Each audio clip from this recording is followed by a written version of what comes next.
విషయమే భార్యాభర్తల బంధం కానీ తర్వాత మనకు కలిగేటటువంటి సంతానం కానీ రుణానుబంధ రూపేణ అందరు వినే ఉంటారు ఈ మాట.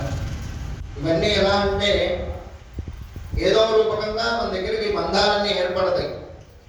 కానీ ఈ జీవి ఈ జీవి ఇక్కడి నుంచి వెళ్ళిపోయేటప్పుడైనా మనకు ఉపయోగపడే బంధం ఏదైనా ఉందా అంటే అది భగవద్బంధం మాత్రమే. ఎందుకంటే ఇక్కడ ఉన్నప్పుడు ఈ జీవి ఇప్పుడు మనం ఎంత ప్రతి ఒక్కళ్ళు 5 అడుగులు ఉన్నారు, 6 అడుగులు ఉన్నారు, 10 అడుగులు ఉన్నారు ఇట్లా చెప్పుకుంటూ ఉంటాం. కానీ ఇక్కడి నుంచి వెళ్ళిపోయిన తర్వాత ఈ జీవి బయట ఉన్నప్పుడే మనం మామూలుగా లలితలో చెప్పుకుంటా అంతర్ముఖ సమారాధ్య బహిర్ముఖ సుదుర్లభ. ఇది శ్రీ విద్యకి అనుష్ఠానానికి వీటన్నిటికీ సంబంధించినటువంటిది. అయితే మనకున్నటువంటి బాహ్య ప్రపంచం బాహ్య సౌందర్యం మనకి చాలా ఇష్టం అందరికీ కూడా. నేను చక్కగా ఉండాలి, మంచిగా రెడీ అవ్వాలి, మంచి పట్టు చీరలని ఆడవాళ్ళకి, బట్టలని మగవాళ్ళకి ఎన్నో రకాల కామ్యములు మనకు ఉన్నాయి.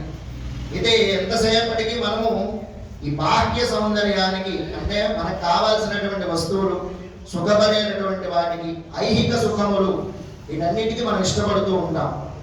అయితే మనకు ఉపయోగపడేవి ఏంటయ్యా అంటే సుఖములు ఈరోజు మనం